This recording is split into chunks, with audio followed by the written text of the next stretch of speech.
पूरी दुनिया में पक्षियों की 10,000 से भी ज्यादा प्रजातियां पाई जाती हैं। सभी के वही 2 पंजे, 2 पंख और एक गर्दन होती है। लेकिन इन्हीं में से एक ऐसा पक्षी है जिसकी एक अलग ही पहचान है, जो आसमान का सीना चीर के हजारों मीटर ऊपर 120 किलोमीटर प्रति घंटे की रफ्तार से उड़ता है, जो खुद से कई गुना वजन के शिकार को भी अपने पंजों में दबोच कर उड़ जाता है। और इसीलिए उसे पक्षियों का राजा कहा जाता है, जिसे हम बाज के नाम से जानते हैं।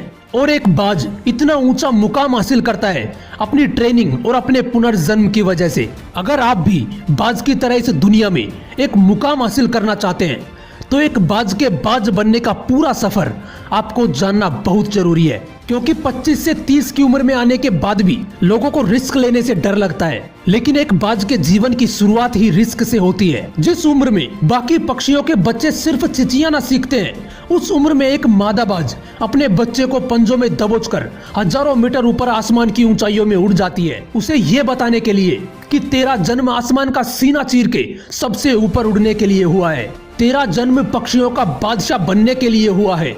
जमीन से हजारों मीटर ऊपर ले जाकर मादा बाज उसे अपने पंजों से छोड़ देती है, और यहीं से शुरू होती है उसकी हाई रिस्क ट्रेनिंग। वो चूजा जमीन की तरफ तेजी से गिरने लगता है। थोड़ा नीचे आता है तो उसके पंख खुलने लगते हैं। नीचे आते आते वो अपने पंख फड़फड़ाने लगता है, लेकिन वो अभी तक उड़ना नहीं सीखा है। वो जमीन से कुछ ही मीटर ऊपर होता है। ऐसा लगता है कि कुछ ही सेकंड्स में इसका जीवन समाप्त हो जाएगा, लेकिन अचानक एक पंजा उसे अपनी गिरफ्त में लेता है और वापस आसमान में उड़ जाता है। वो पंजा होता है उसकी माँ का, जो उसके पीछे उड़ रही थी।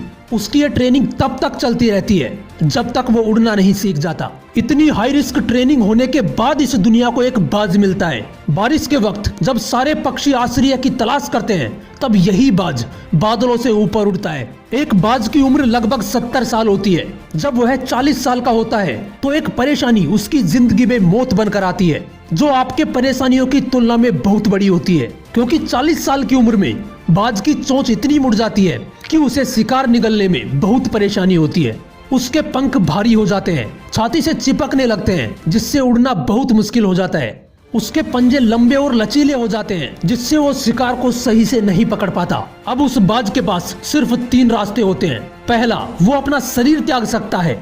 दूसरा, गिद्ध की तरह छोड़े हुए भोजन पर निर्भर हो जाए। और तीसरा, सबसे कठिन और पीड़ादायक रास्ता, अपने आप को पुनः स्थापित करने का, फिर से आसमान का सीना चीर के उड़ने का। और वो इसी तीसरे रास्ते को चुनता है और अपने पास की सबसे ऊंची चोटी पर पहुंच जाता है। वहां पर अपना घोंसला बनाता है और फिर शुरू होता है परेशानियों को जड़ से उखाड़कर फिर आसमान में उड़ने का सफर। वो अपनी चोंच को एक चट्टान पर मार मार कर तोड़ देता है, लहूलुहान हो जाता है और इंतजार करता है फिर से नई चोंच उगाने का। उसके बाद अपनी नई चोंच से अपने ही पंजों को काट देता है और फिर इंतजार करता है पंजों के उगाने का।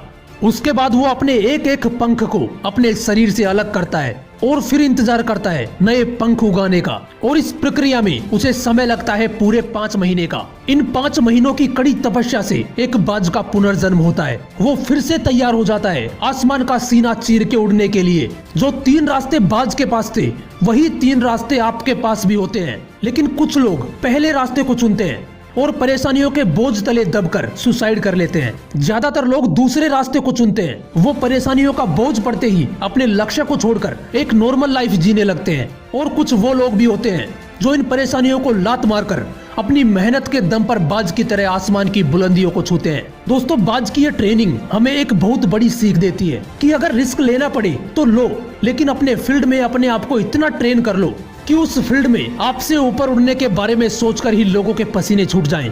तभी आप अपने फील्ड के बादशाह कहलाओगे। Sachin Tendulkar, MS Dhoni, Cristiano Ronaldo ऐसे ही नहीं बन गए। इन्होंने सबसे पहले ट्रेन किया अपने आप को, फिर इतनी ज्यादा मेहनत करी कि इन्होंने अपने फील्ड में सबकी फाड़ के रख दी। इसलिए एक बाज की तरह बनो। जय हिंद, वंदे मातरम।